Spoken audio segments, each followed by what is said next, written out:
Very grateful to have you with us tonight. And so I want to officially welcome you all to the Iowa Renewable Fuels Secretary of Agriculture Candidate Forum. I'm Grant Menke. I'm Policy Director for the Iowa Renewable Fuels Association.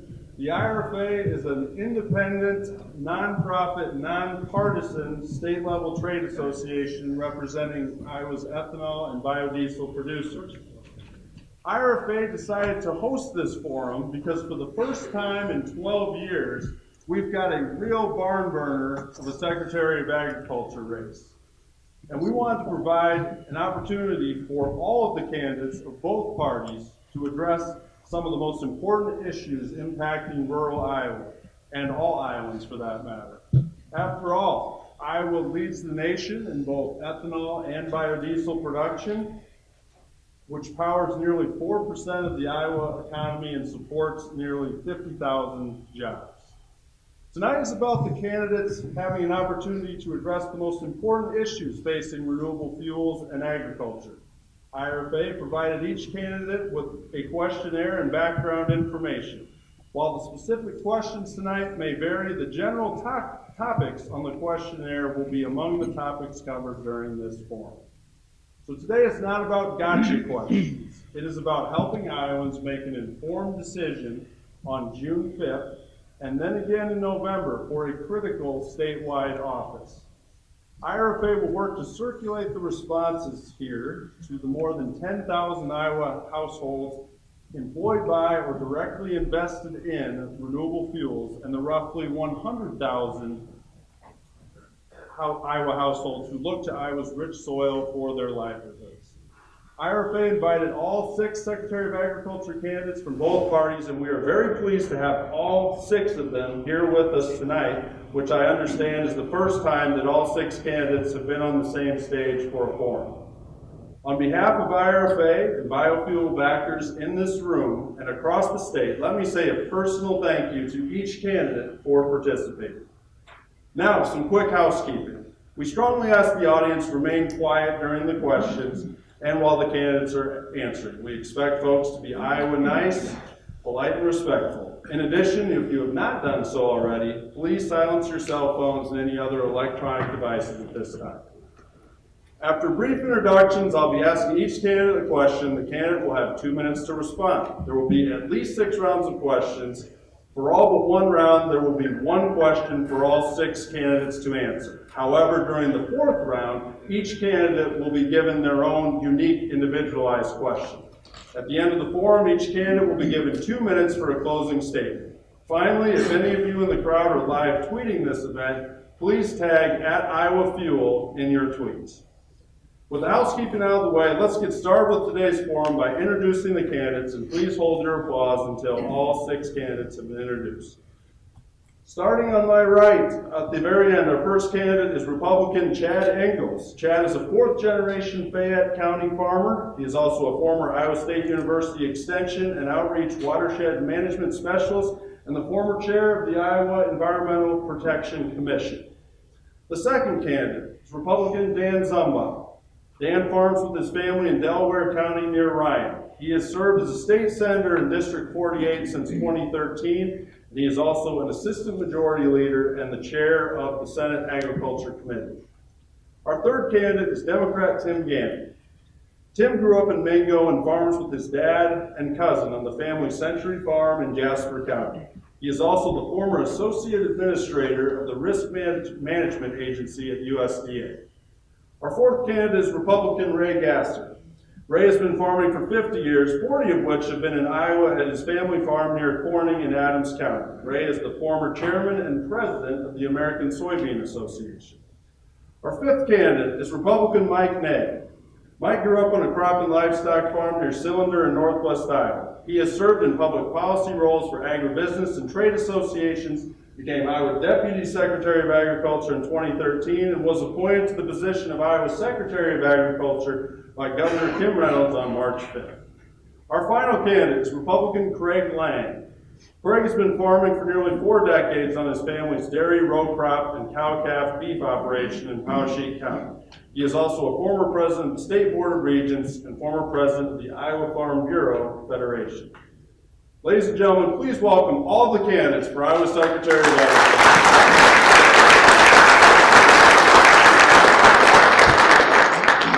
Okay, let's get started with round one. I will read the question to all the candidates, and based on a random drawing, Chad Ingalls will answer first. The Renewable Fuel Standard is the most successful energy policy in our nation's history, cutting petroleum imports, enhancing consumer fueling choices at the pump, lowering fuel prices, boosting the rural economy, and reducing the environmental impacts of petroleum-based fuels. Today, the RFS is under fierce attack in Washington, D.C., more so than at any time since the policy was signed into law and expanded more than a decade ago. In fact, as we speak, the President of the United States and EPA Administrator Scott Pruitt are contemplating an RFS proposal that would allow year-round sales of E15 in exchange for allowing exported gallons of biofuel to count towards RFS compliance. So again, that's trading year-round E15, something that should have been granted on its own merits long ago, for an export RIN scheme that would slash total U.S. biofuel demand by over 1 billion gallons, not to mention inflame trade tensions. We know all 6 of you support the RFS, and we thank you for that. But my question this evening is, if you were the Iowa Secretary of Agriculture and had the opportunity to meet with President Trump and Administrator Pruitt right now, what would you say to them about this reported RFS proposal? Chad, you may respond first. Well, I would use some Iowa nice and remind them that the RFS is law, 15 billion gallons. It's been law. I don't think, and that's based on domestic usage, not traded ethanol or biodiesel. And the benefits that the consumers and the farmers get from a strong, enforced RFS are tremendous for Iowa farmers, Iowa consumers.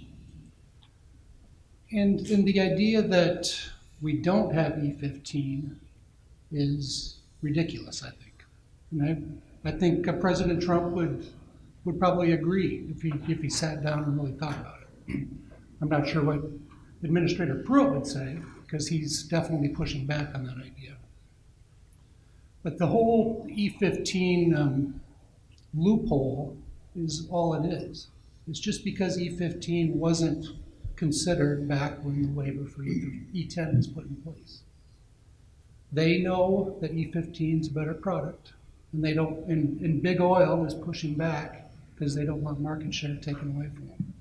So I would ask them to please use some common sense, consider the benefits for the Iowa farmer, the American farmer, the Iowa consumer, and the American consumer, and allow year-round E15, but do not apply RINs to exported ethanol.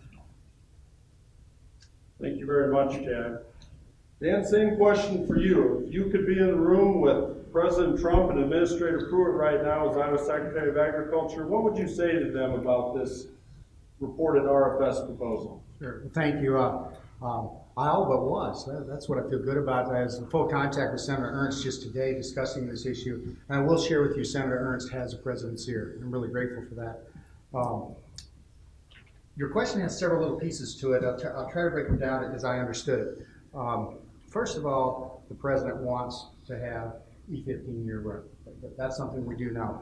The other thing we know for sure is Administrator Pruitt. He's not a secretary. He's an administrator.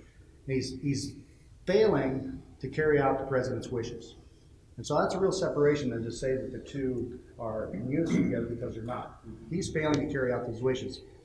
I think it's important to know that we do want E15 year-round. I think that's a given. The people of Iowa and the people of the United States want renewable fuels, and they want the economic and environmental advantages of that. You know, just today I saved 30 cents a gallon by putting E15 in. Felt pretty good. I stopped it a come and go. There it was, E15. I'm using it.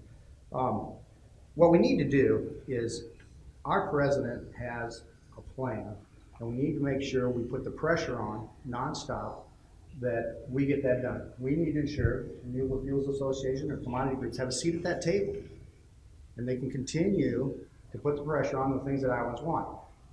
Pruitt is a voice for big oil. We know big oil does not want us to meddle with their little 10% that we're getting. We need that percentage. People of America want it. The people of Iowa need it. And so we're going to continue to push that. I think it's important that as we look at these things, we not only want to work on the markets we already have, but we want to expand them. And no, I do not want to tie RINs to exported fuel. It'll drop demand here. We want to keep demand here. So I think it's very important. So a lot of parts to your question, a lot of answers to it. Thank you. Appreciate that. Tim, same question to you. You need me to repeat it? No, I think I wrote down enough. All right. Thank you, Grant, for and everyone from Iowa Renewable Fuels and Golden Grain Energy for putting this together and hosting us. Obviously, this is a topic that's very important to Iowa's economy, but also when you drill down further to clean air and clean water and things I think everyone probably cares about. The first thing I would tell President Trump and Administrator Pruitt, I would say talk to Secretary Perdue, because he can tell you that USDA is forecasting farm income to be down this year for the 5th time in 6 years, and to have the lowest farm income nationally since 2006. And then I would point them to the ISU study that came out that said if we cap RINs, which Pruitt has been wanting to do the entire time he's been at EPA, we would destroy 700 million gallons of ethanol demand, which would lower the price of corn by about 25 cents a bushel and the price of soybeans about 17 cents a bushel. Now that was just on the RIN cap.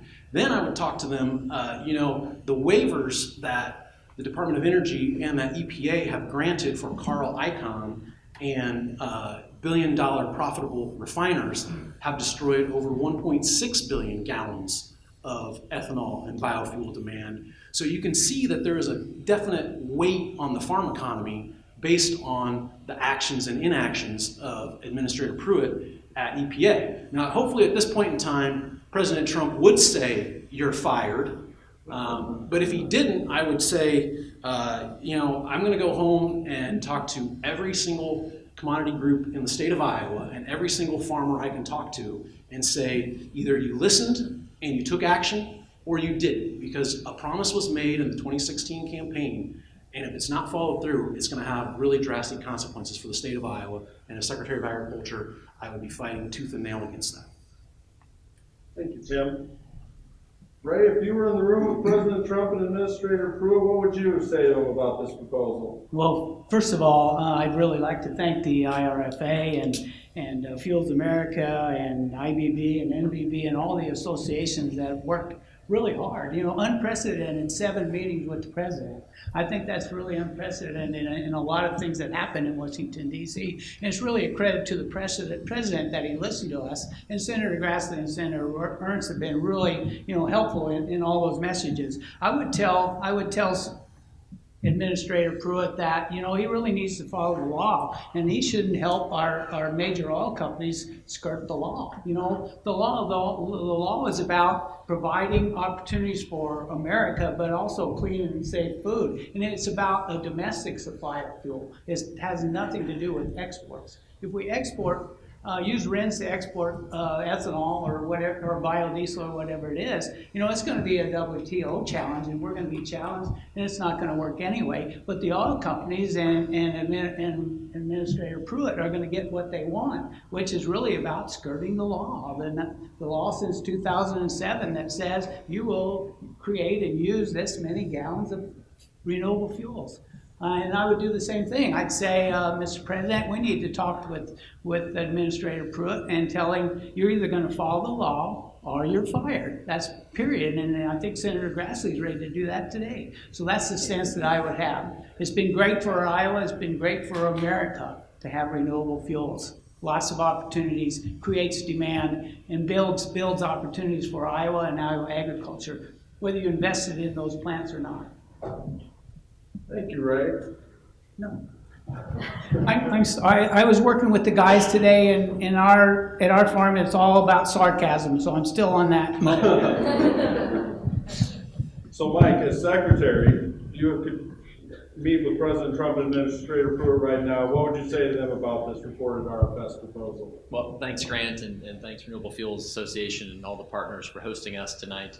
And you know, it can't be overstated how critically important renewable fuels standard is to Iowa. I think it's critically important that you know, as I like to say, if we won't advocate for us, who will, right? When you're number one in ethanol and number one in biodiesel production, you have a responsibility to make sure that you're advocating for that industry and our businesses and our producers. And so we absolutely should be in the room, right? And we are. I think we've got a strong congressional delegation that leads on that, and certainly we've done that together with the governor and commodity groups as well to make sure we've got a unified voice representing Iowa's interests.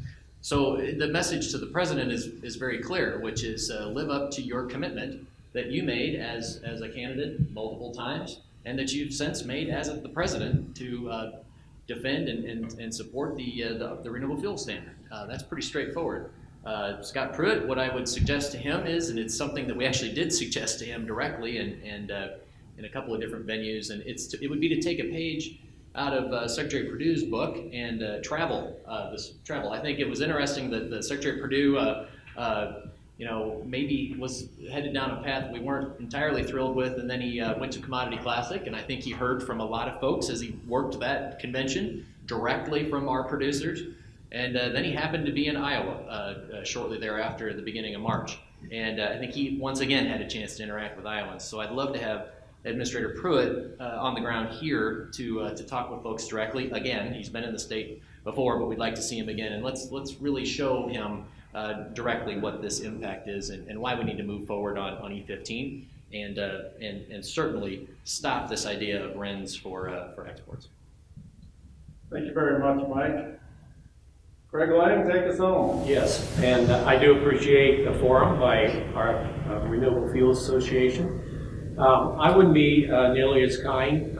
I put out a public statement last Monday that President Trump should fire Scott Pruitt. I think he's proven that he is with big oil. He's had adequate time to help the renewable fuels industry. And it's not just about Iowa. Over $18 billion of cost in fuel has been saved to the American consumer.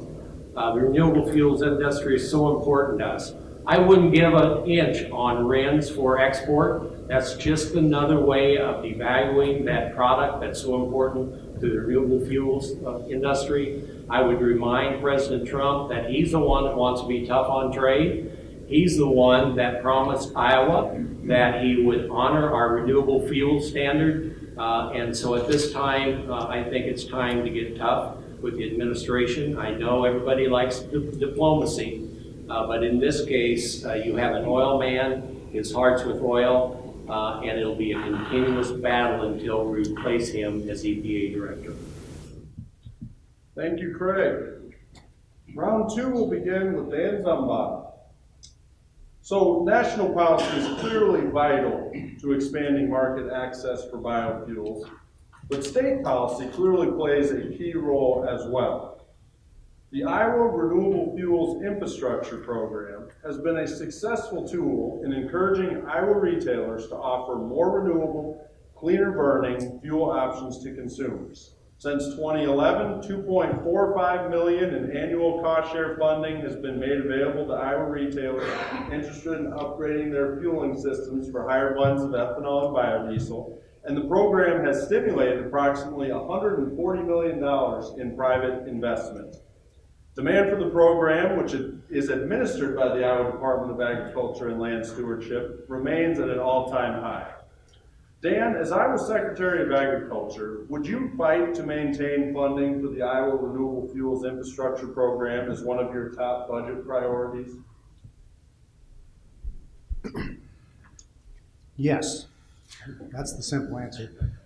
It's clear that we need to have good infrastructure at our gas stations as we move around. And as I stated earlier, just today, to stop at that pump at Come and Go, who has taken advantage of this system, and we really appreciate the partners that are willing to step forward and deal with their stations to offer the products that consumers demand. And it is an incentive, a tax incentive, which costs taxpayers something, but there's a great return on this product. So I think you always want to ask, as a department head, to do the right thing for your department, but you always have to understand, because I've been on the other side of that fence as your state senator, to be as prudent and efficient and effective with your tax dollars. So as you sit there, you want to go defend what your department needs, ask for everything that's available, get out there and figure out what the consumers want, what your retailers need, go make that ask, and then, quote unquote, romance your senators and your representatives of what the right thing is. So that's the angle I would take. All right, appreciate that. Tim Gannon, would you fight to maintain funding for the Iowa Renewable Fuels Infrastructure Program as one of your top budget priorities if elected? Absolutely, and the infrastructure to get more ethanol and biodiesel into tanks and to help folks who want to put those higher blends in their tanks is something that I've been involved in for quite a while. It was just about 7 years ago that Secretary Vilsack announced that gas stations could start using the Renewable Energy for America program to help cover the cost of blender pumps and E85 pumps.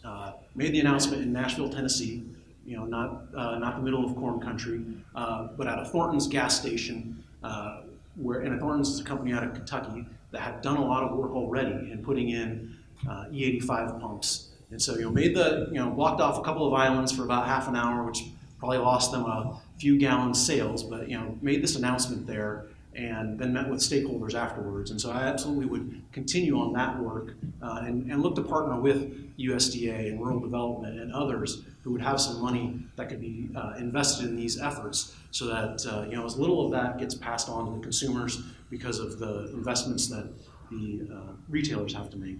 So absolutely would be a budget priority for me. Thank you very much.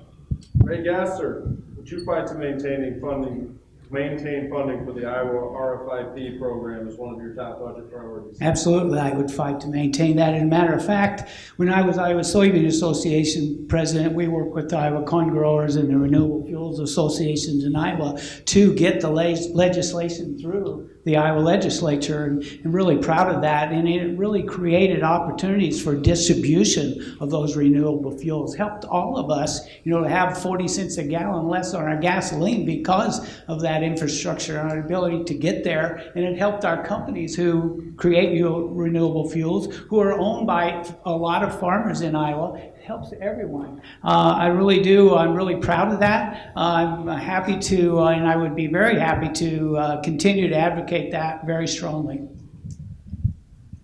Thank you very much, Ray. So absolutely, it's a wise investment. It's a reasonable investment, and I think the success of the program since 2006 speaks for itself. When you get $30 million in state dollars. That is matched with nearly $150 million in private investment, and by the way, we also were able to draw down $5 million in federal dollars because the biofuels infrastructure program that we layered on top of our existing program. We saw states that didn't have a program like that; they were not able to deploy the dollars. We were able to deploy $5 million additional federal dollars because we had a successful program here in the state. So in terms of would I advocate? Yes. Have I advocated? Yes.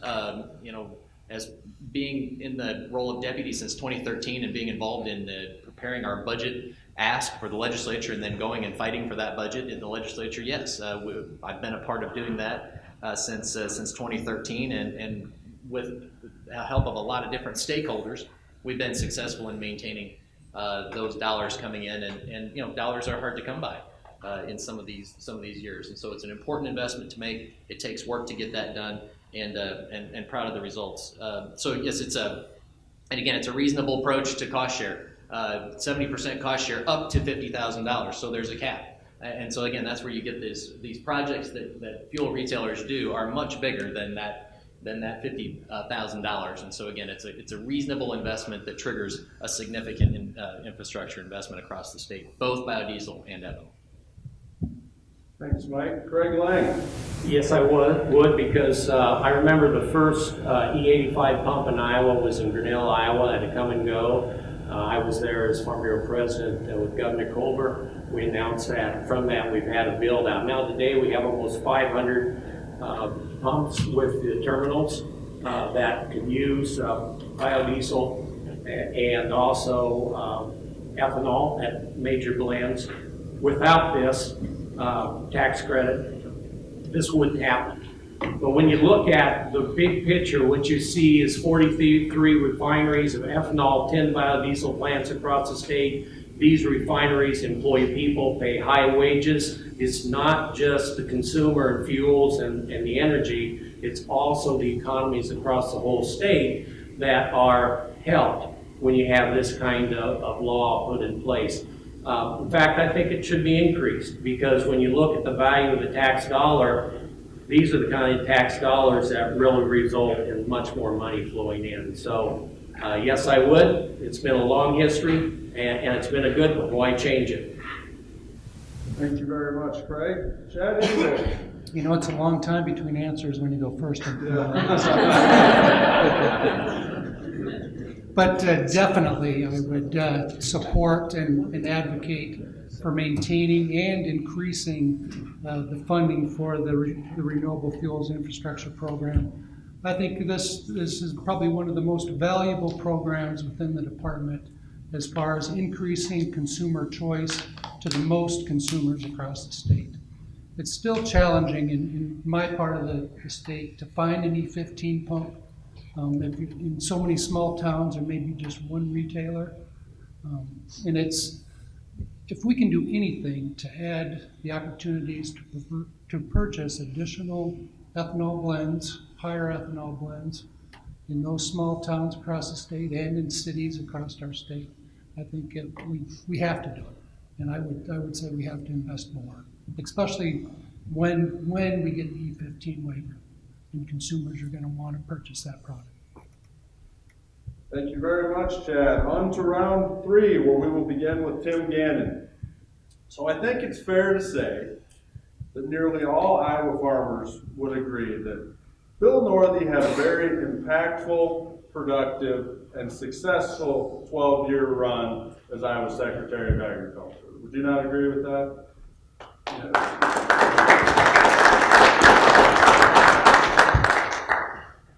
Now, Bill would be the first person to tell you, however, that there was only one perfect man to ever walk the earth, and that man certainly wasn't him.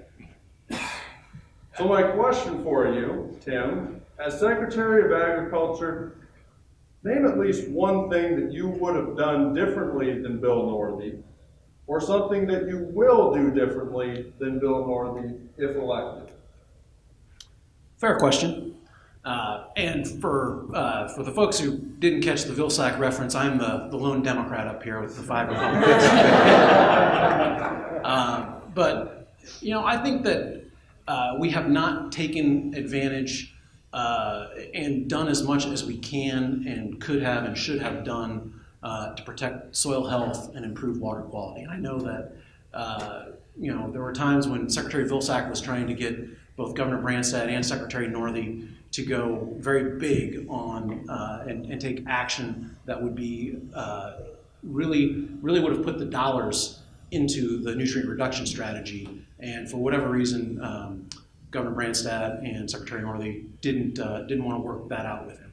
And so I would say that, you know, we have the opportunity in the next generation to really protect our soils. You know, Iowa State and USDA researchers have said that in the next 40 years, they're part of the Lust Hills that will be without the topsoil that was here when we settled the state. And I don't think that any of us in agriculture are interested in seeing that vital resource disappear. And so I think we have the opportunity to really invest over and above what has been done at the federal level and the state level by working together to leverage that money in a much larger way than we have been able to at this point in time. I don't know what Secretary Northey would say on that, but I know that Secretary Vilsack was a little disheartened that the effort was not made from the state, given that he was willing to do everything he could as USDA Secretary. All right, appreciate that. Ray, something that you would have done differently than Bill Northey, or something that you will do differently than Bill if elected? Well, first of all, Bill's been a great friend to me and my family and all of us here. I think, and I really don't want to say anything negative about it because I respect him a great deal. I've worked with Bill for almost 20 years now, off and on things, but particularly water quality. In the last year and a half, we started the Conservation Infrastructure Initiative on water quality. It's really an effort to advance the Iowa nutrient reduction strategy to get that 45% reduction in our streams of nitrates and phosphorus. We put together a team of 12, and Mike was part of that team. He led the strategy team, or co-chaired it. And we advanced those 12 people into cover crops, strategy, and infrastructure. And it's all about building a momentum, I think, forward and investing in Iowa's future and investing in our water quality. It also provides opportunities for young people to get into agriculture. I just give an example on our farm. We just started working with our neighbors who have cattle, who need some hay and feed. And our cover crops on our farm are starting to go and work with our neighbors. And that nexus of renewable fuels, and caring for the land and working with your neighbors and water quality are all one big circle of life, that I call it. Our corn goes to the ethanol plant, it goes the DGG, well, the fuel feeds all of you, and then the DGGs goes to the animals in our neighborhood. They come back, the manure comes back to our farm to feed the next crop. It's a great circle of life. It's a great value added for Iowa agriculture. It's going to build up Iowa. It's going to help us all as we combine renewable fuels, water quality, cover crops, all those kind of things. That's what I will be working on, and I'll be working very hard on policy to encourage that. Mike? So just a slight edit to your questions. He served 11 years.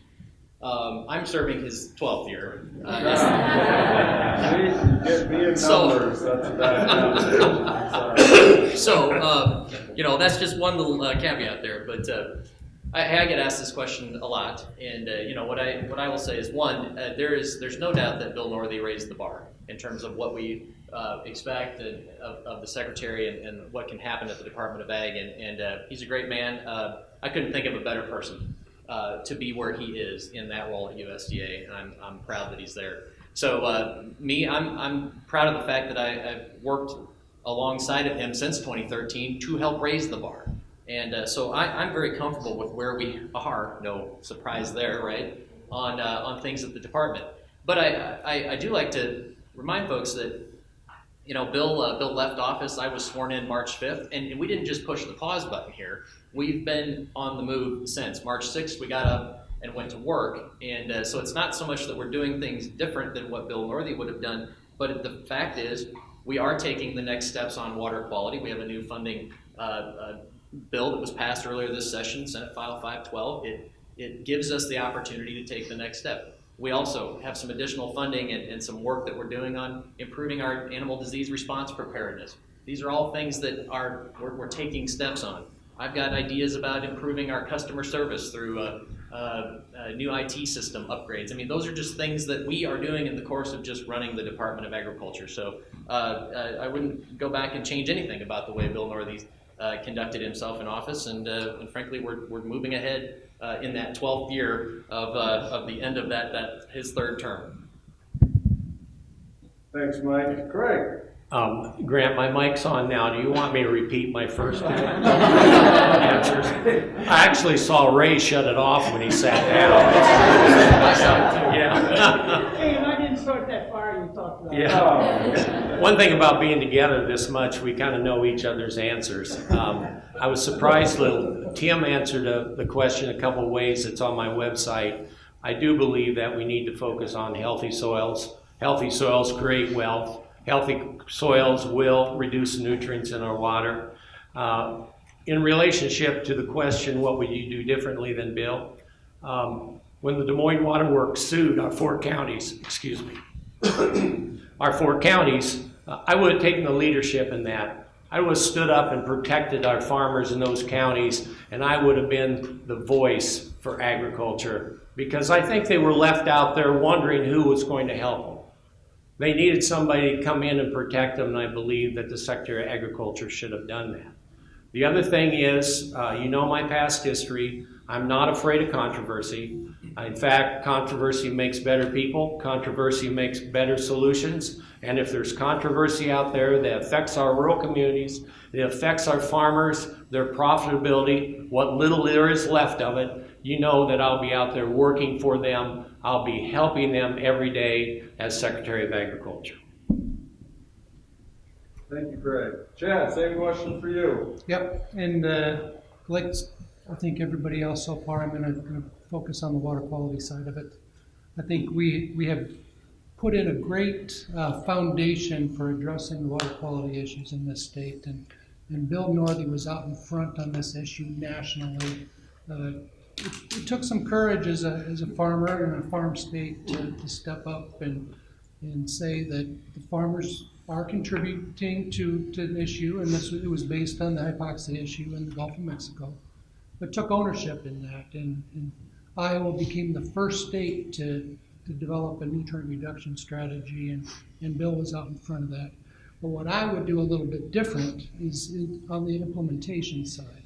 I think we really need to focus down on the watershed level, increasing the autonomy of farmer-led watershed groups, enable them to take the lead locally, develop potentially some flexible incentives within their area. It may be different in north central Iowa than it is in southeast Iowa or southwest Iowa, because it may cost a little bit more to put a practice like cover crops in here where the cold soils are cooler, and we run into springs like this where they seem to winter last forever, than it does down in southern Iowa. So I think we've been dragging on implementation a little bit. We certainly hear a lot of good numbers over time, but the rate of increase is slowing dramatically, and I think that might be a way to kickstart the effort again, as we do have some more funding in place. It's a good start. It's not going to be enough funding over time. It's only about 7-8% of what the total projected price might be. But if we can get farmers engaged as much as possible locally, let them take ownership of the issue locally, I think we can do it more cost effectively over the long term. Thank you, Chad. Dan Zumba. Well, Grant, you finally hit my comfort zone, because with a name like Zumba, you're going to be last. So you hit it. Thank you. When you ask the question, what would you do different? And I'm sitting here really racking my brain. What would have I done different? Very few. But I might add 2.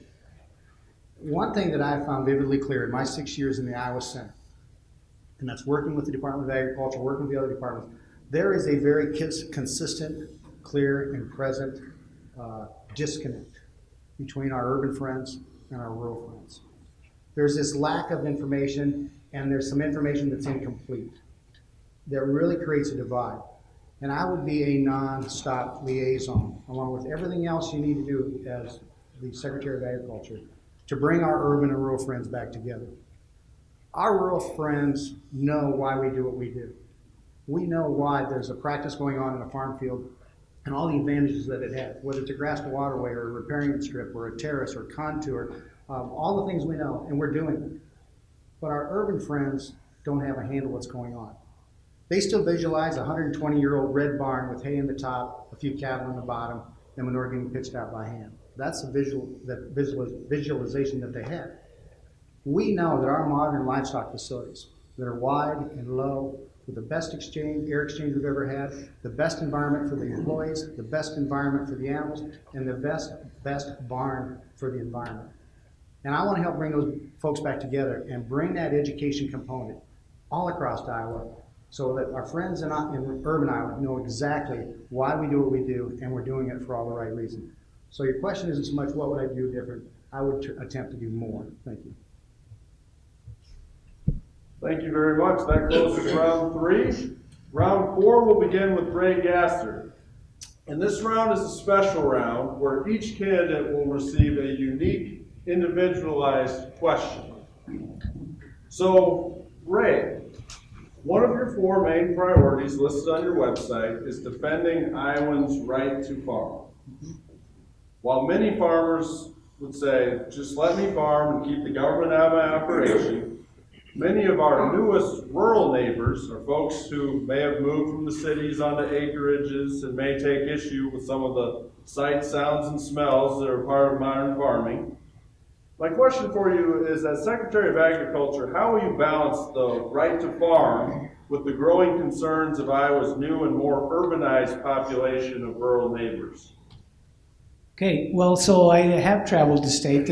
I've been in 59 counties now since the 1st of February, talking with people and hearing what they have to say. And there is a lot of concerns about agriculture, you know, from our urban and even rural citizens that, you know, are we doing the right thing? Is agriculture being proactive? Are we caring for the soil? What about that smell from the livestock buildings? We hear that a lot, and I keep telling them that, you know, agriculture is a third of Iowa's economy, you know, and it's really important to us. You know, we need to provide opportunities for agriculture for Iowa to be successful, and part of that is renewable fuels, part of it's animal agriculture, and part of it is really responsible agriculture, and what I call responsible and profitable agriculture. And I believe that the definition of a farmer is someone who cares for his family, someone who cares for his community, and someone who cares for their land. And it all fits together. It's about water quality. It's about being good neighbors. And when you cite those buildings that people are concerned about, even though it may fit the matrix, doesn't mean it's always in the right spot. I do support animal agriculture. I really support that nexus of renewable fuels and agriculture and water quality, all those things together, and that's my vision for agriculture, is that we pool all those resources, encourage and inspire and educate not only our citizens, but our landowners and our farmers about how we can work together, how we can improve agriculture, how we can help sell the products that we have. And that's an important message too, is be able to market the things that we grow around the world. There's 80,000 customers for every farmer in Iowa. Thank you, Ray. Mike, you grew up on a farm. You have been involved in agriculture your entire life, and you are the Iowa Secretary of Agriculture. Yet, some say that it's important for our next Secretary of Agriculture to be a full-time, active farmer. How would you respond to someone who shared that viewpoint? Well, thank you for the question. So, you know, I think the way I respond to that is that my roots go deep to agriculture. In fact, I was up at our farm today with my dad and my uncle, and we're still waiting to get in the field. Frankly, we're scratching around a little bit today, trying to figure out if we're going to try to go here soon before it rains again. But I have not worked. I'm not a full-time farmer. I have worked off of the farm my whole career, and I think that though my background rooted in ag, and my career in agribusiness and my interest in my work in policy and advocacy brings a broad perspective to the job of secretary. Certainly my time as the deputy secretary starting back in 2013 brings the experience level that no one else has in this, and now being on the job as the secretary. So I've made no bones about that, and I'm not running as the most experienced farmer. I am running as the most experienced Secretary of Agriculture in this race, and I think that's worth something. So you never have to wonder, though, whether I'm connected. The other thing I view as my absolute responsibility and key missions as the Secretary is to travel this state, and I do almost every single day, and that is the best part about this job, to travel the state, to meet with folks, to interact with producers and our businesses. I'm inspired by what I see. I'm learning about their challenges and their barriers, and then I bring those things back and we do something about it. That's what I bring to this. That's what I think my broad background brings and my experience brings to this position. Thank you very much, Mike. Craig, as you alluded to earlier, you recently put out a press release calling for President Trump to fire EPA Administrator Scott Pruitt. Yet, Administrator Pruitt has not been fired yet, and it's entirely possible that he will still be leading the EPA when someone on this stage takes office in January of 2019. Given that you've called for Pruitt's firing, how would you be able to work effectively with Mr. Pruitt and the EPA on the range of issues that impact Iowa if you are elected as Iowa's next Ag Secretary? Very good question. I would.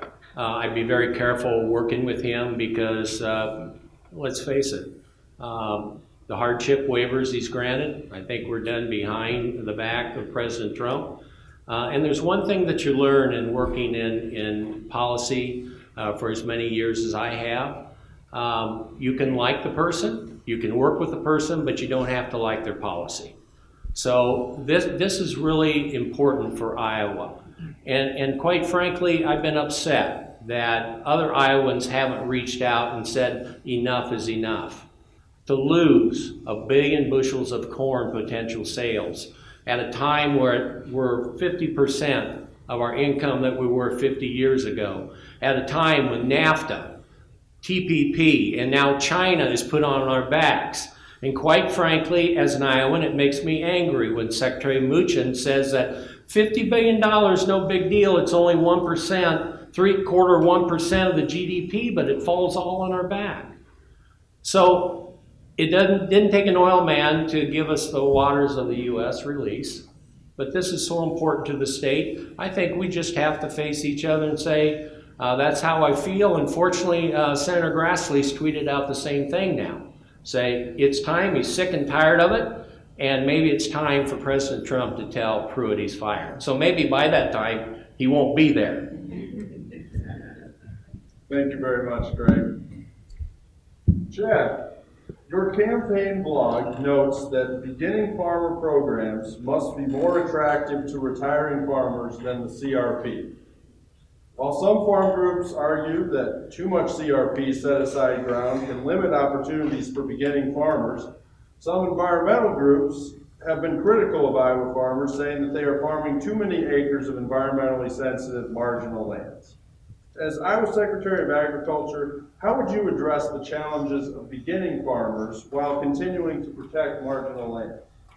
Thank you for the question. I really like this round. It's a nice change up how we've been doing things.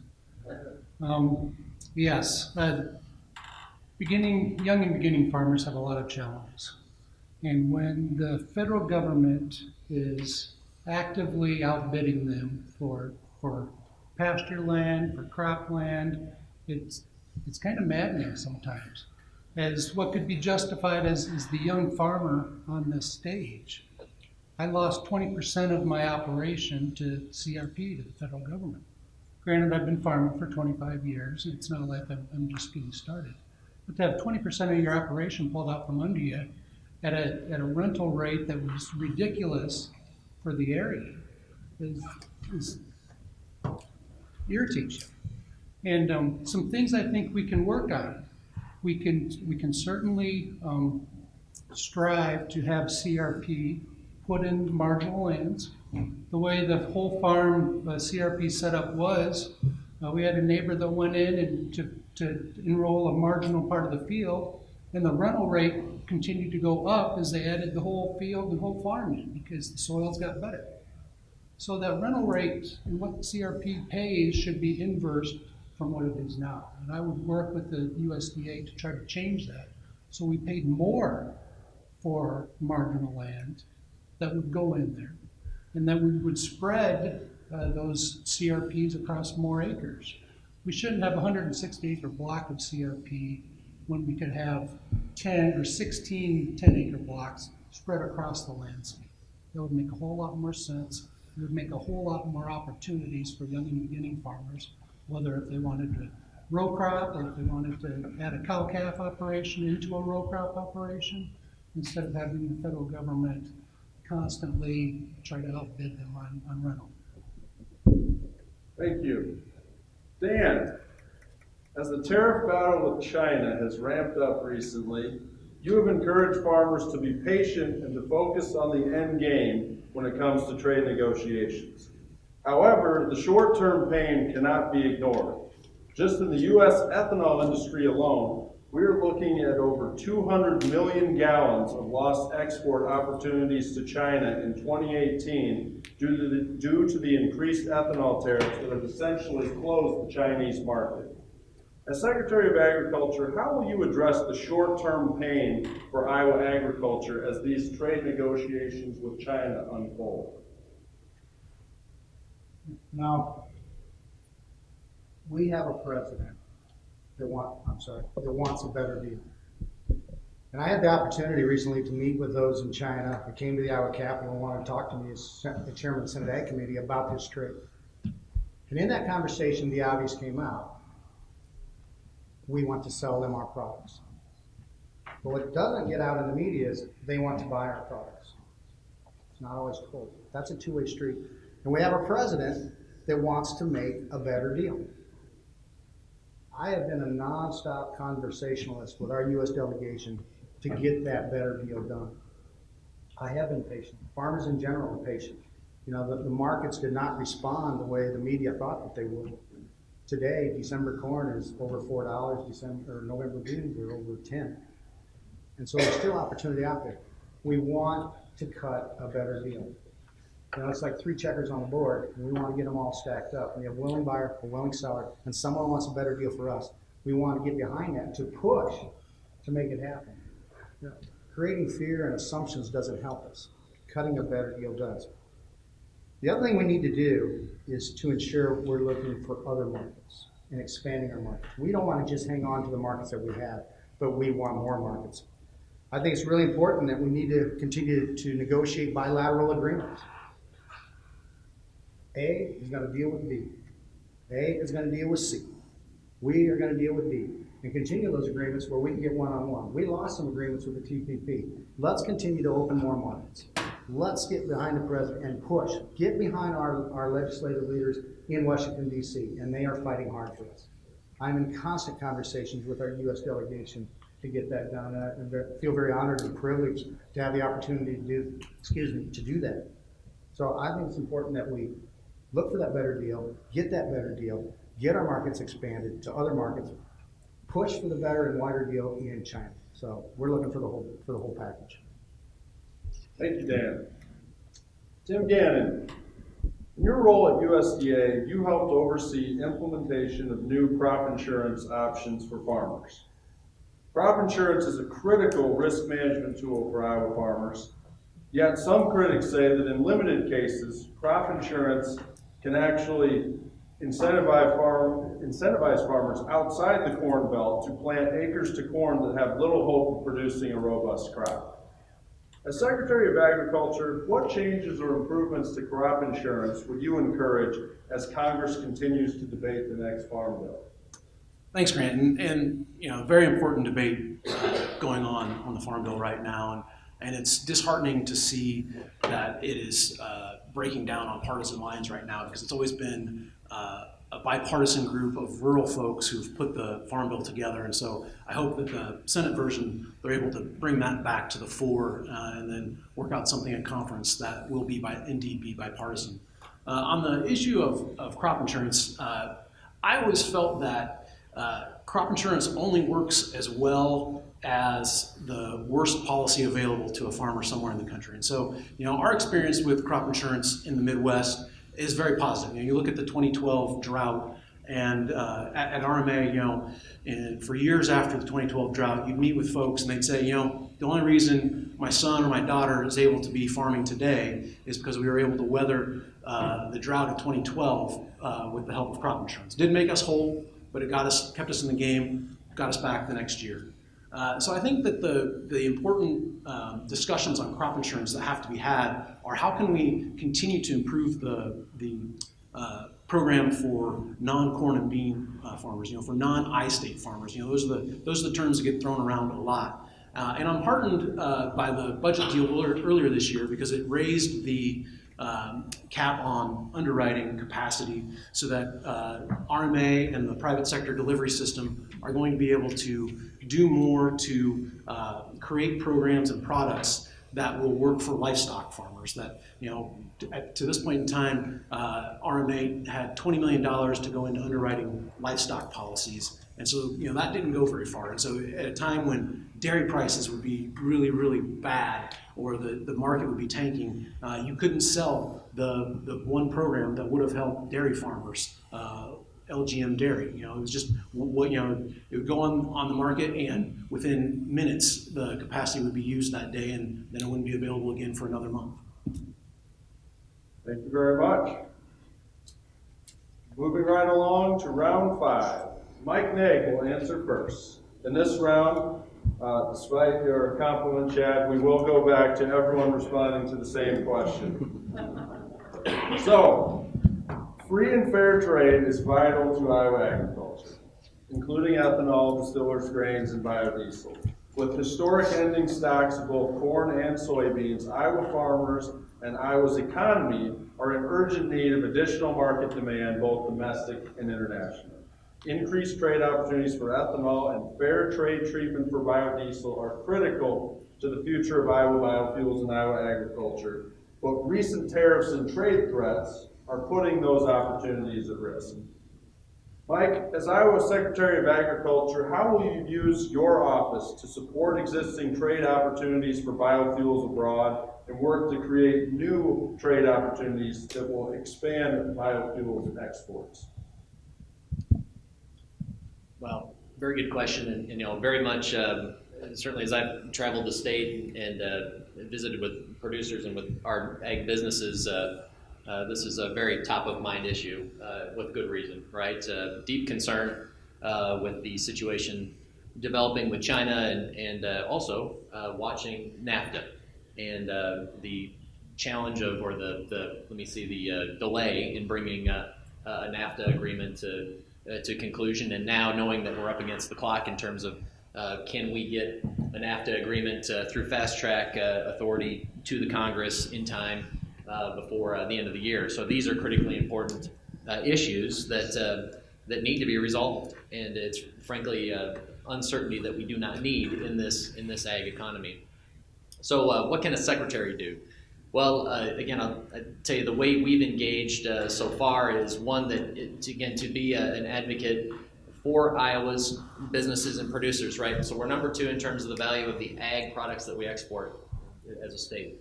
If we don't advocate for us, who will? So that's one thing it's incumbent upon us to lead, again, as our federal delegation, as state leaders, as commodity group leaders, that we are advocating together with a unified voice for good policy for free and fair trade. And there's no doubt that there are improvements that are needed. We must hold our trading partners accountable, China in particular. There are intellectual property challenges, biotech trade approvals, a number of things that we all know very well that have been irritants for far too long. And so I appreciate the fact that we're attempting to do something about that, but we need to move quickly to remove uncertainty. The other thing that secretaries can do, and that the state should continue to do, is make sure at the subnational level that we are continuing to aggressively promote Iowa products and taking trade missions and putting our businesses and our producers across the table from our customers around the world. It's critically important. I've seen it for myself. Visited Mexico last year in a time that was pretty uncertain, but yet sitting across the table from our customers, it's important to be there. They know that we want to do business with them. Thank you very much. Greg Lang. So I think it's really important for the Secretary of Agriculture to promote the value of the things we grow. I think it's also very important to develop a relationship with whatever administration is in Washington. I think that individual has to be seen as an expert, knowledgeable of what products that Iowa has. I certainly would hope that you could prove to the administration, the trade negotiators, about the value that we can, if we're not inhibited by high tariffs or other things that prevent our products from going into other countries, we can be more competitive than anyone else in the world, because this is where the soil is, this is where the rain falls from the sky, this is where the best managers are. we can do that. But I think same time you have to be open to new trade opportunities. I've been told about an opportunity for flavored milk from a single source to India. I didn't really want to announce that. Thought maybe we could use that later in a forum, but I think that's an example that the Secretary of Agriculture in that position can lead that kind of trade mission to make sure that you do have that market. I know in my discussions in Farm Bureau, when we sat in the ag room in Brussels and talked to European people, I know the issues of regionalism, like the problems we have now with NAFTA. It's our largest milk importer, and now they want to bring in the idea of regionally cheese, you know, the feta and everything can't be grown anywhere else except if it's in that region. You need to be very knowledgeable of those trade things. You need to be in a position in which you have influence. And I would hope the Secretary of Agriculture would be just that person advocating every day. Chad Ingalls. Okay, as Secretary, I've identified a handful of things that we could actively do to support trade opportunities both across the world and within our country. The first would be to get the ear of the President and his cabinet that trade is extremely important to every Iowan, not just farmers, but manufacturers, processors, everybody that's involved in adding value to our agricultural products. And then I would promote opportunities for expanding processing of our bulk commodities, and that may be processing into fuels, or basically processing into meat through livestock feeding and other biotechnology avenues, so that we can add as much value to our corn and soybeans that we grow here in Iowa before we ship them out somewhere else.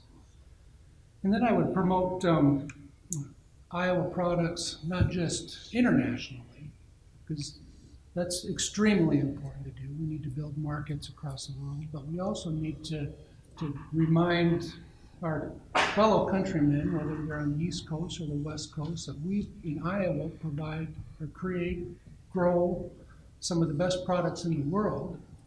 And if they're willing to pay for them in those locations, why should we ship them around the other side of the world? So we need to build markets here locally, we need to build them domestically, and we need to build them internationally, because we can do it better than anybody. Thank you, Chad. Dan Zumbach, get to talk about trade again. Thank you. The one thing I learned in the Iowa Senate that is very, very different than being a full-time farmer and running my business on my own is the ability and the need to work together. You don't get anything done as a legislator until you get 26 votes or more in the Senate, 51 or more in the House, and the governor on board. And that's one thing you need to learn very, very quickly is you need to work together. And so as the Secretary of Agriculture, the first thing you need to do is to ensure you bring others along with you that have vested interest. I would constantly be that liaison, but I'd make sure I brought my commodity groups, folks like Renewable Fuels Association, on board with me. They have a vested interest. I think it's important that I've had the opportunity to travel the world and talk to the Canadians, one of our best partners, talk to the Mexicans, our other next best partner, travel over to Europe, travel across the Pacific. There's things that I've learned, and one thing I learned from the Chinese is they know what Iowa is. And we need to sell Iowa. You say the word Wisconsin, they don't know what that is. It's foreign to them. Illinois? Well, nobody wants to be in Illinois.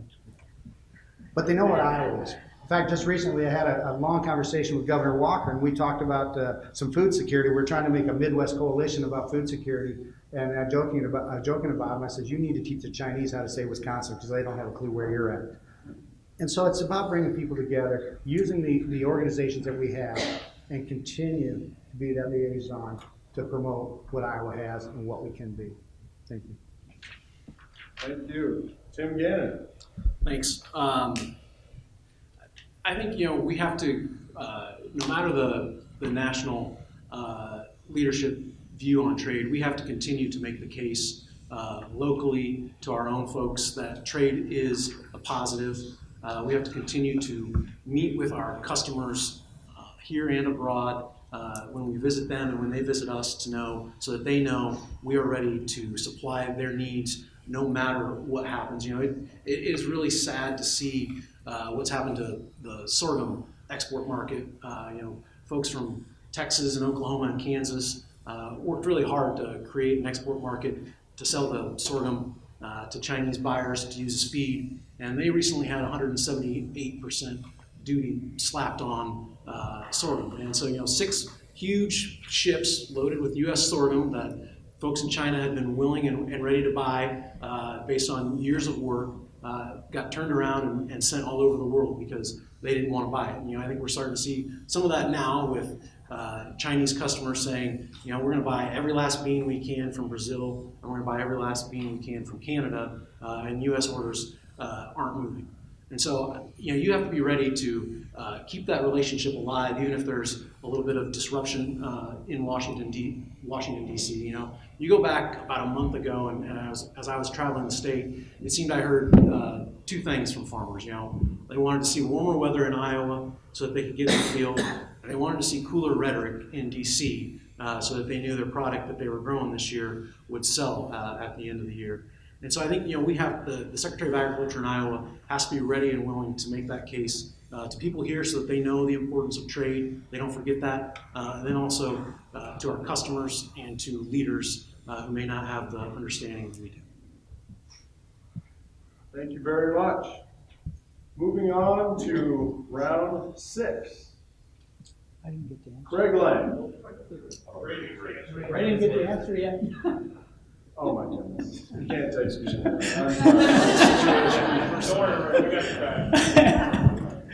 Oh, thank you. So, you know, trade is something that I've done for decades here, and I've led trade teams around the world, participated in them, had dozens of trade teams to our farm. It's important to all of us. If we're going to have the strong and healthy farms that I advocate and the strong and healthy communities in Iowa, we need to be able to sell what we grow. And I said it earlier, for every Iowa farmer, there's 80,000 potential customers in the world.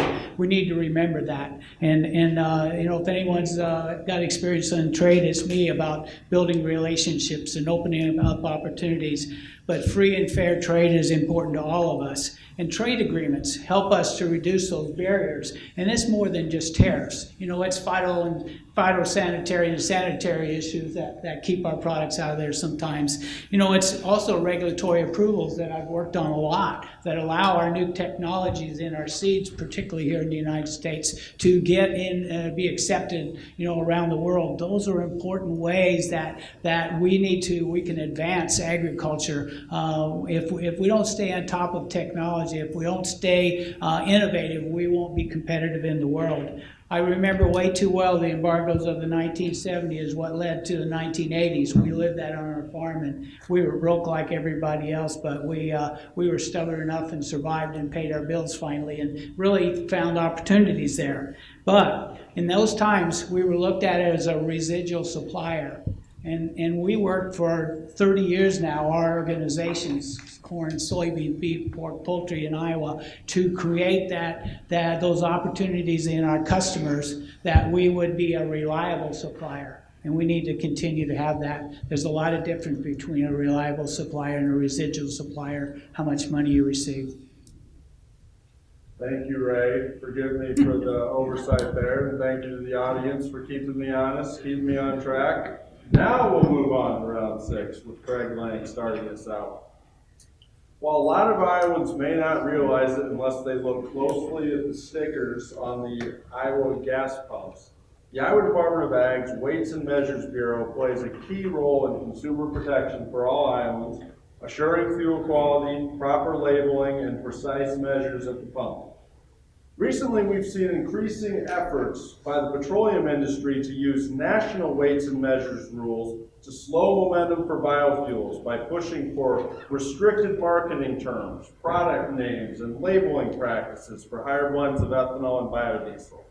Thankfully, Iowa Department of Agriculture Weights and Measures has stood strong, both in-state and nationally, to oppose these unjustified anti-biofuels restrictions.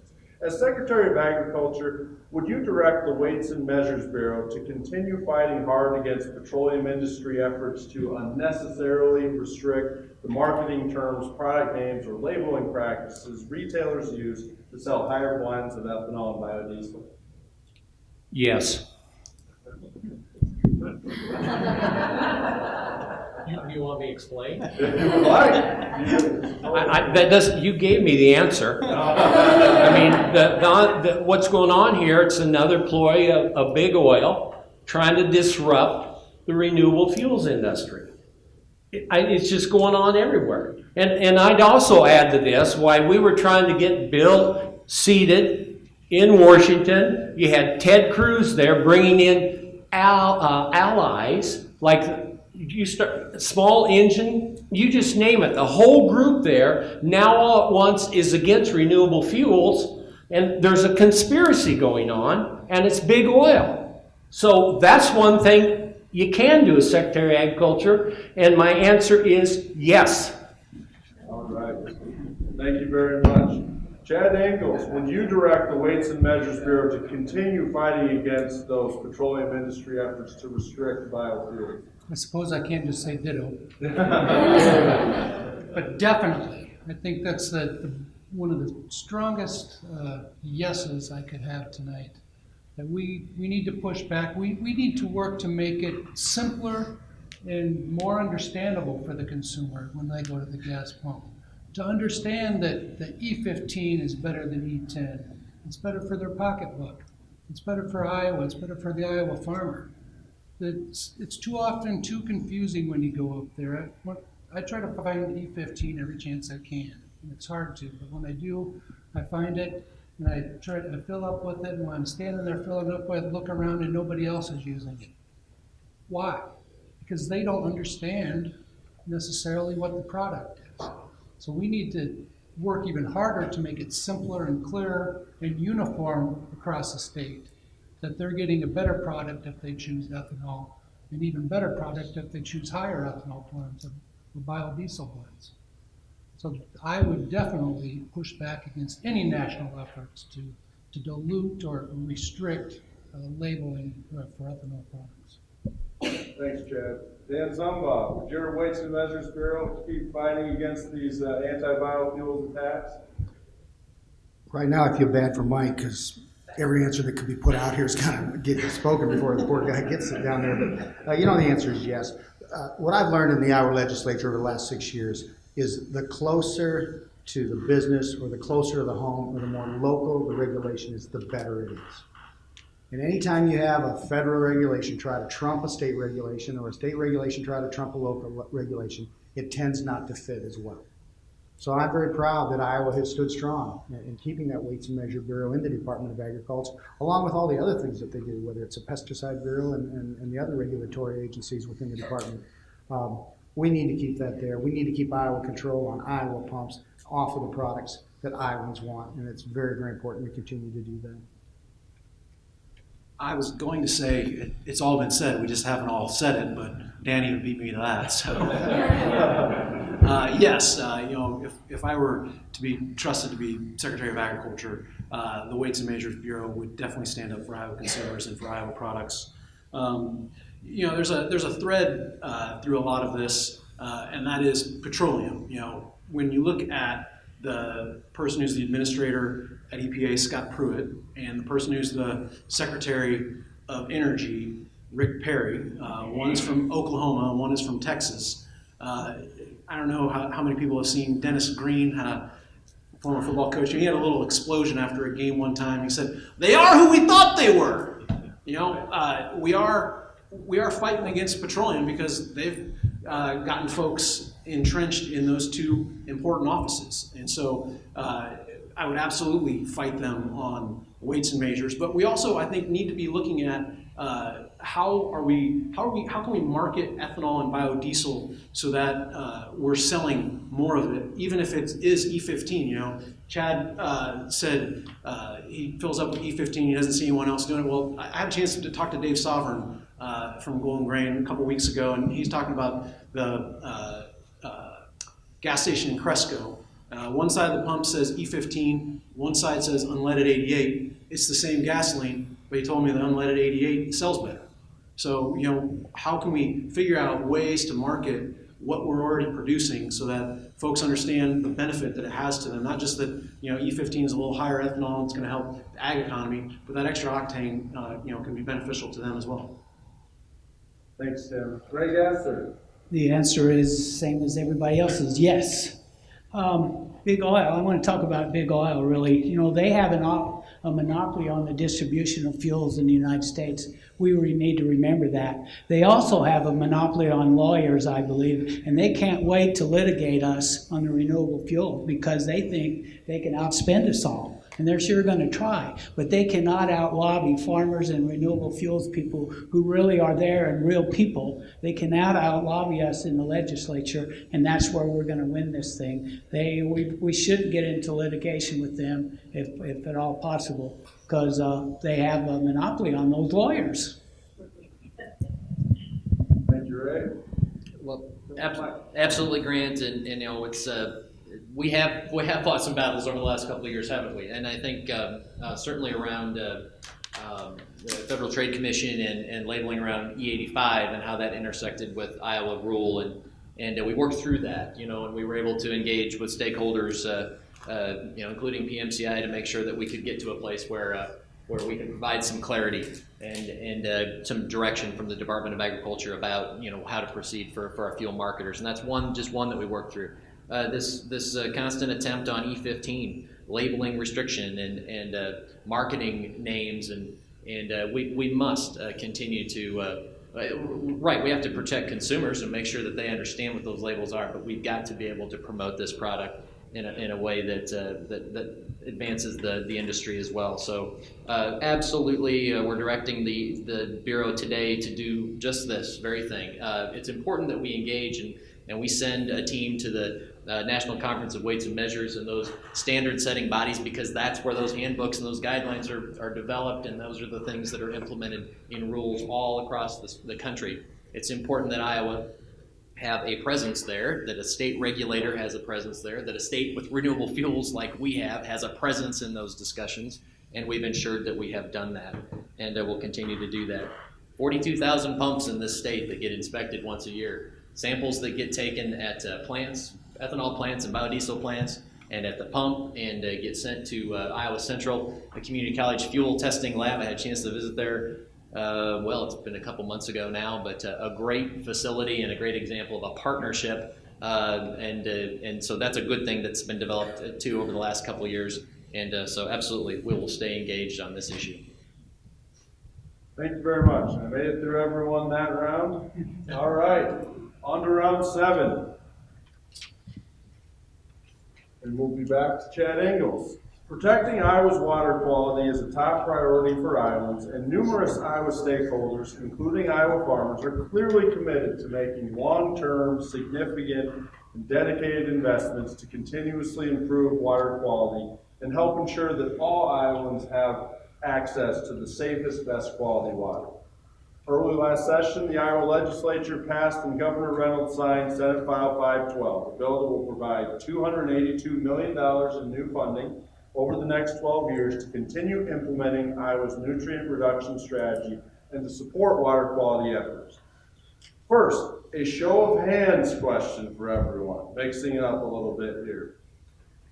If you were Secretary of Agriculture at the beginning of this year's legislative session, raise your hand if you would have directed your department to register in support of Senate File 512 in its final form. Raise your hand if you would have directed your department to register in favor of Senate File 512. All right, that's unanimous. So around the state, support for Senate File 512 was not unanimous, but there seems to be universal agreement that this is not the end of the discussion on water quality issues or efforts. So, back to Chad. If you are elected Secretary of Agriculture, what additional steps will you take to continue improving and protecting Iowa's water quality? Okay. I kind of alluded to this in one of my earlier answers. The $282 million is a great place to start. Much better long-term sustainable funding than we have ever had before to dedicate for the nutrient reduction strategy. But it's a long ways from what we'll need to get the full funding to implement everything that the experts say we should, which is about $4 to $5 billion. So that $282 million is about 6 or 7%. So we need to be as cost efficient in how we implement this as possible. So I'm advocating taking it down as local as possible with the ownership in watershed projects, farmers leading the effort, enabling them to have flexible incentives to do, and that may vary across the state, set their own priorities on which practices should be emphasized in those particular watersheds, because they know better what the management works in their areas. And we've found in Northeast Iowa, and we've used a similar approach in watersheds that I've worked with for the last 20 years, that farmers will do it for less cost than if the government's just saying, here's a flat dollar amount, come and take it voluntarily. It's a little different approach, but it's one that can be very cost effective. We also need to work with the federal government so that our federal conservation programs have a little more flexibility, that farmers can implement those easier with less red tape and not necessarily have to run everything up the flagpole to DC to get approval. Have the flexibility to put edge of field practices within CRP areas where they should be, instead of farmers having to buy out of that CRP to put a practice like saturated buffer or bioreactor in.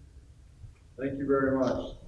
Dan Zumbaugh, if you were elected, how will you move the needle to take water quality to the next level here in Iowa?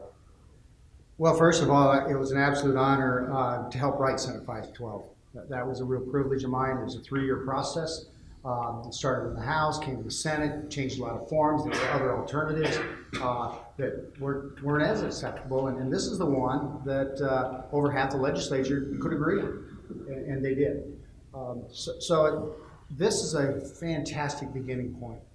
We now have dollars on the table, a system on the table where we can start. The process will move where the people of Iowa want it to move. And that's one thing I learned in the Senate, that it is a moving target and it will change with time.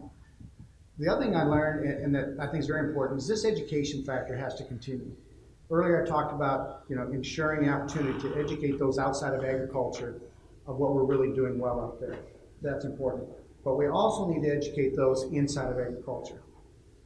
If there's anything I've learned as a farmer myself, and watching my neighbors, and growing up and learning from my parents, if you give someone the opportunity to do something and do it right, they will. So if we continue the educational process, we continue to offer incentives to do what's right, people in agriculture will do it. I think this is a great beginning point. I think as technology increases and expands, there will be more opportunity to do other things. The alternative for 512 was bad. There were exchanges involved, or we could get nothing. That was bad too. I think this is a great deal where the legislature could get this bill passed in cooperation with the Department of Agriculture. The other thing that's important that we remember, this whole nutrient reduction strategy is something that has only happened in Iowa. The Department of Agriculture, the DNR, and Iowa State University worked together to develop this whole system. That hasn't happened anywhere else in the world. Other states look at us when I have the opportunity to travel around, they say, are you serious? Your DNR and your Department of Agriculture get along? Yes, ma'am. Yes, sir, they do. And I think that's how important that we're doing it right. Tim Gannon, if you're elected, what additional steps will you take to continue improving and protecting Iowa's water quality? Well, to go back to the first part of the question, I raised my hand, but if I were lobbying a legislator, I would have said this is only at the beginning. There is so much more we could do, because the price tag, as Chad alluded to, is $4 to $5 billion, and the funding over 12 years is only 7% of that. Now, I'm not saying that the state is going to shoulder the entire burden on paying for the soil health improvements and water quality work that needs to be done. There's important federal partners, and so it's concerning when President Trump is calling for multi-million-dollar cuts in conservation funding from the budget bill that was agreed to earlier this year. There are farmer investments that I think we always have to remember. And then I think we have to figure out how can we incentivize private investment in conservation. You know, other states have seen this in small developmental things. You know, people upstream being, the investment going in upstream, paying landowners so that the costs downstream are lower. You know, I think there are ways that we can measure what we're doing, both in terms of practices and in terms of proving those practices, so we can then incentivize private investment. You know, then we're not talking $4 to $5 billion that would have to all come from the state. We're talking a much smaller amount of money. And I think another important factor that we have to think about in this is technology. How can we use precision agriculture? Been talking to folks, and a lot of folks say, you know, anywhere 15%, 20% of land is unprofitable. Doesn't matter how good a farmer is, you know, they all have part of their field that just isn't profitable.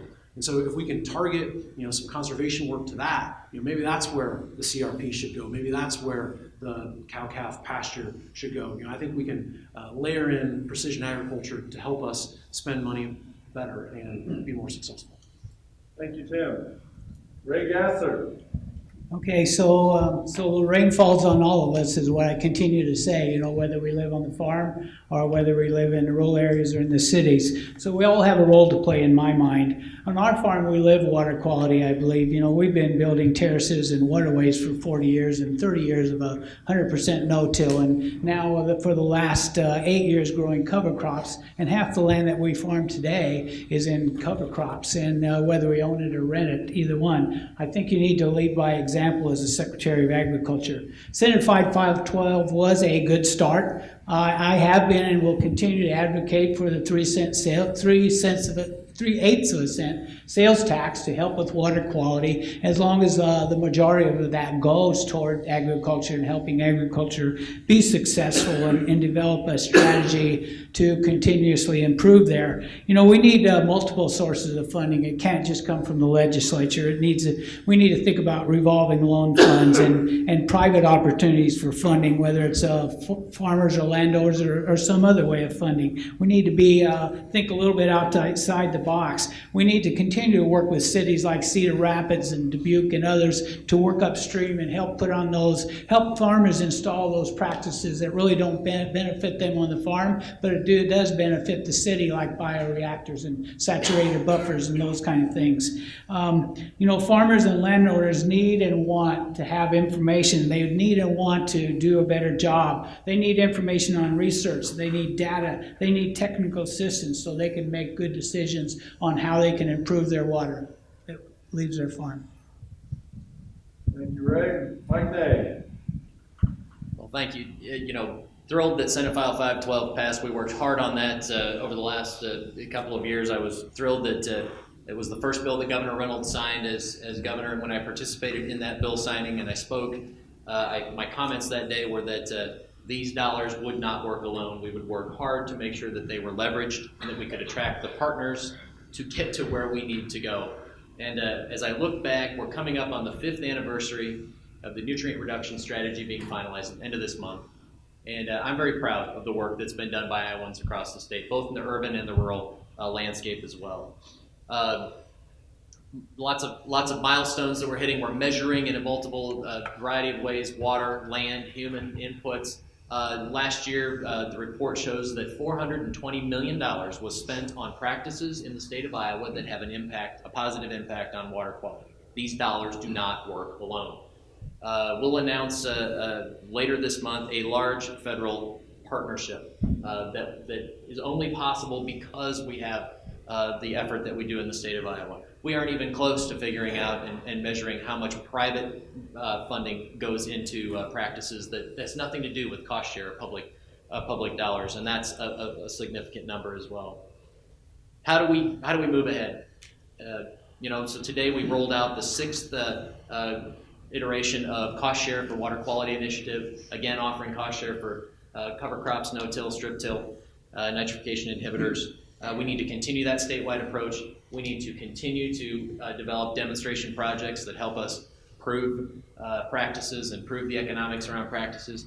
And now with the new dollars coming with Senate File 512, we need to target our efforts into some larger scale implementation projects in specific watersheds and build water quality infrastructure, like wetlands and bioreactors and saturated buffers, things that will they're constructed and designed to do their job year over year. So we've had a tremendous amount of progress in 5 years, and we need to turn the page and take the next step. Thank you, Mike. Craig Lang, the last word on water quality. So I announced on December 22nd 3 policy positions. The first was healthy soil, the second was water quality, and the third was creating jobs across Iowa. To me, the number one issue in agriculture today is profitability. It's a lack of profitability, and how does that affect our farmers and their future? But to the voter, the number one issue, I believe, is water. So as farmers, we need to do things in order to prove to the consumers, to the voters, that we are making what I call very, very good progress towards removing the nitrates and the phosphorus from the water. That's what the nutrient reduction strategy was all about. We haven't released the metrics yet. The public needs to see that. This is why I recommended 5 million acres of cover crops within 5 years, doubling the cattle industry. They all fit together, because when you have healthy soils, it retains the nutrients. I could talk about the Zotobacter and the mycorrhizal fungi and that symbiotic relationship with the plant, but you probably all go to sleep. But I believe it, because for 15 years at our farm, we have practiced with cover crops, and I know our soil is healthier. So as Secretary of Agriculture, you have to realize that we're only one administration away, or one federal judge away from being regulated and forced to do something that doesn't work for us as farmers. So we need to get together as farmers, prove to the public that we are making meaningful improvements in the water. Watersheds have been very, very important in that. 40 watersheds that we've done in the past in Iowa prove that when farmers and communities work together to keep the nutrients out of the water, we can be successful. Thank you, Craig. And that concludes the question and answer portion of our forum. Now each candidate will be given 2 minutes for a closing statement. And we will start with Dan Zumbach. Out of my comfort zone, I'm at the beginning of the line this time. Well, again, thank you very much for hosting this tonight.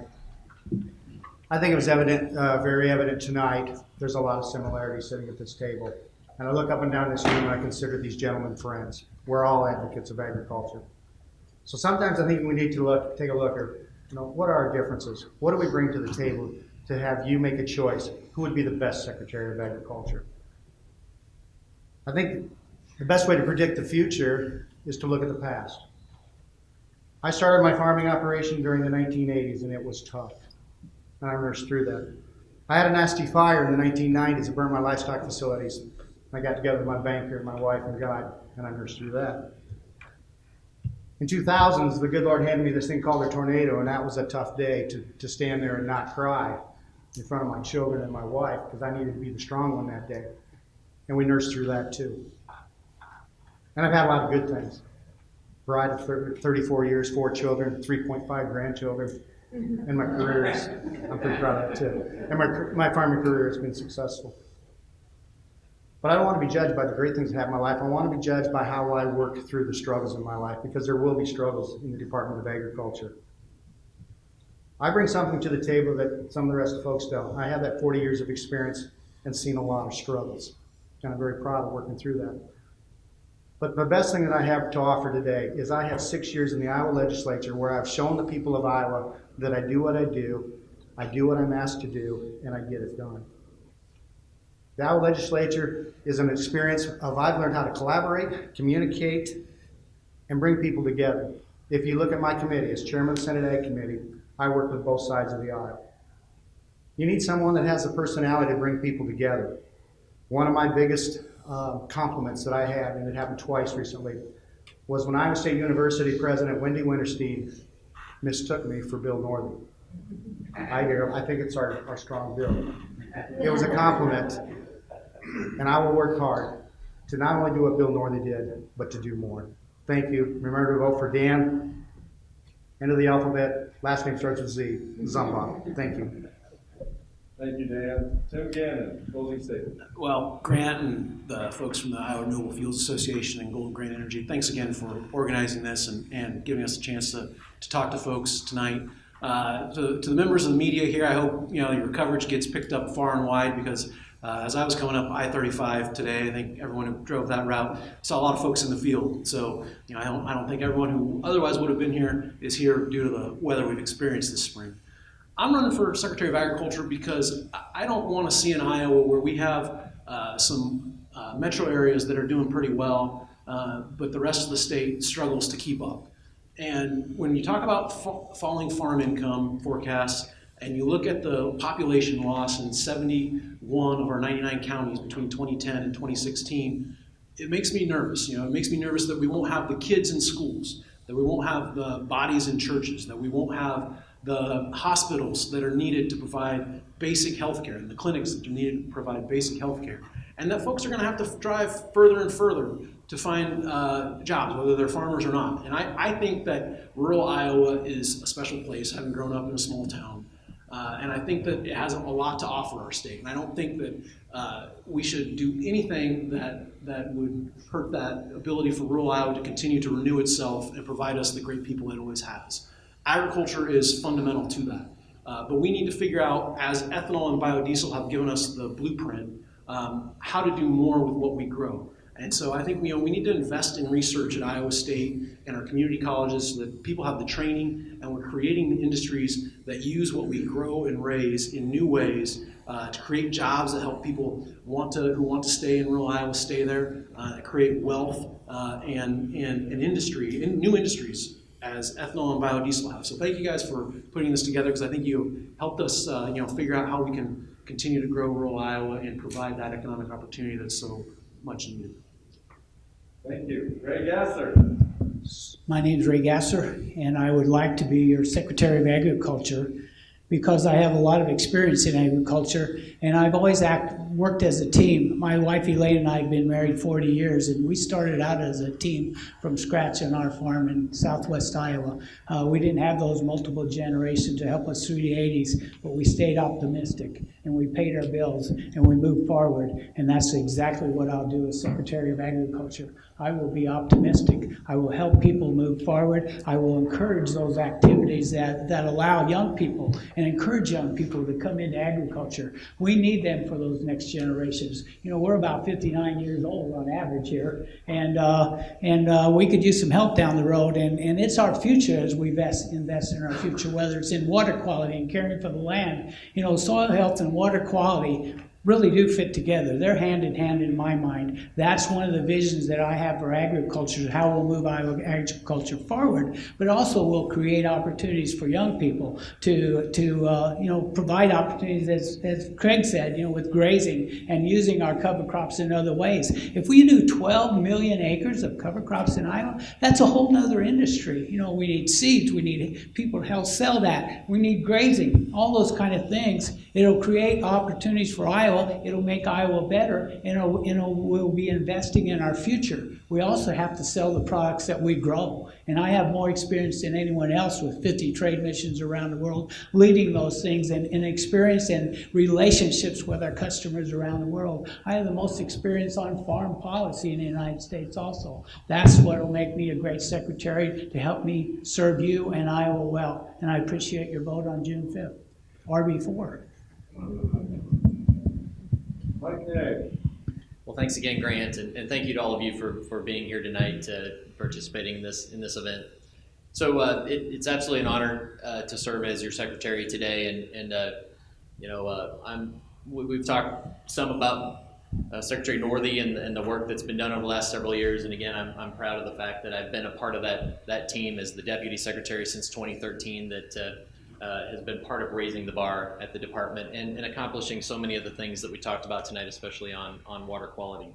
As I think about my role and what I'm focused on today, it's to make sure we're delivering on the mission of the Department of Ag, to protect consumers, to protect our natural resources, and advocate for Iowa.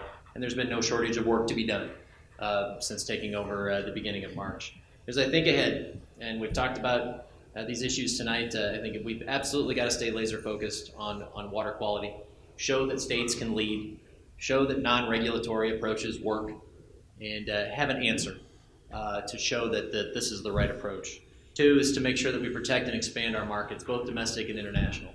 It's critical that we have thriving renewable fuels industry in this state, that we have a thriving and growing livestock sector in this state as well, and that we can export products around the world. This is how we add value back to Iowa agriculture.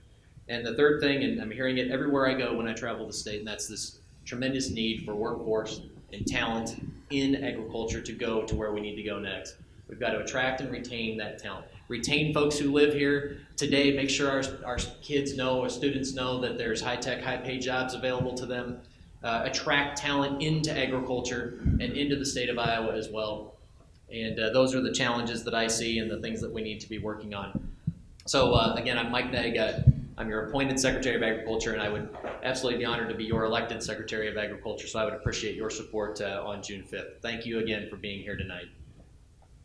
Thank you, Mike. Craig Lang. This is a very unique position. It's one that I don't have to do. It's one I want to do.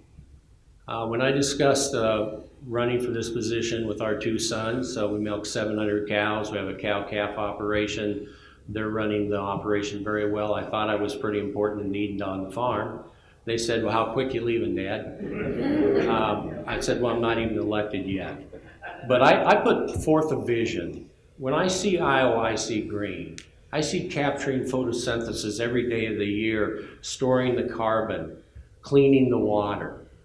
I put on my website, craiglangiiowa.com, what my policy positions are and how they break down. Why healthy soil creates cleaner water. Why I can help create jobs. Healthy soil, somewhere between $80 and $100 an acre we're leaving every year on our soil because we don't use healthy soil practices. That's over $10 to $12 million per county. There's a way to create wealth today that we can capture. I kind of feel like the same way Taylor Jim Wilson was when he was Secretary of Agriculture at the U.S. level, when he said we need to take Iowa from a wheat growing farm to a corn growing farm. Look where we are today. W.D. Hord, who was governor of Wisconsin in the 1880s, he said, guys, this is a great state to milk cows in. Start milking cows instead of growing wheat. We need to look at this and make changes as farmers, look for more diversity and opportunity. I think I can lead that. You talk about policy, you be on the American Farm Bureau board for 10 years and deal with the southern people. Or if you want to talk about policy, talk about hay growing, and the western hay growers don't like to have small grains back in Iowa. I can deal with that. I've dealt with trade missions almost everywhere in the world except Australia and Japan. I can do that for Iowa. I'd appreciate your vote on June 5th. I'm Craig Lang. Thank you. Thank you, Craig. Chad Ingalls. Last but not least, thanks to the Renewable Fuels Association for hosting. Thanks, Grant, for moderating, and thank you all for being a very patient and well-listening audience. Back in April on the Iowa Press Show, David Yebsen, the host, asked a question. Does it really matter who the Secretary of Agriculture in Iowa is? And everybody around the table kind of shrugged. And I kind of stepped back and I said, yes, it does matter who the Secretary of Ag is. Agriculture impacts every Iowan's life every day. So the policies we have in the Department of Agriculture, the things that we do across our state for water and soil are very important. I think I can lead the effort on water quality. Craig said earlier that it's one of the most important issues for Iowa voters. I have almost 20 years experience working directly with farmers, with farm groups, on implementing watershed improvement projects in Northeast Iowa. We used an innovative approach that worked. It hasn't spread across Iowa yet because there's been some resistance. The farmers had too much autonomy within those groups. I think they need more autonomy to do what's right locally, and that will spread across the state. I'm also excited about running for Secretary of Agriculture because I see a lot of opportunities for families across our whole state. Grant mentioned the stats just for the ethanol or renewable fuels industry in Iowa. There's biotechnology opportunities across our state. There's livestock feeding opportunities across our state. Other types of processing opportunities. We can add a tremendous amount of value to our ag products before we ship them around the world or ship them to the coast or consume them locally. The Department of Agriculture would be a very exciting department to lead. My website is Ingalls for Iowa Ag. I would ask for your vote on June 5th, and thank you. Thank you, Chad. And a big thank you to our audience. We appreciate your attendance tonight and your interest in the issues that will shape the rural economic landscape over the next year, the next decade, and beyond. Please monitor the Iowa Renewable Fuels Association website for more information at www.iowarfa.org.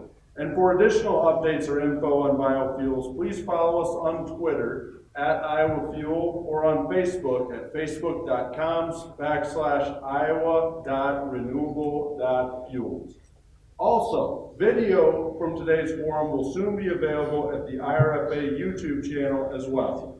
A big thank you to Nick from Renewable Energy Group for serving as tonight's videographer, and thank you so much to Christy and Kurt from Golden Grain Energy for serving as our official timekeepers. Finally, let me once again thank each of the candidates for joining us here tonight. Your presence speaks volumes on the importance you place on these issues and on rural Iowa. Thank you again, and best wishes to each of you on the campaign trail.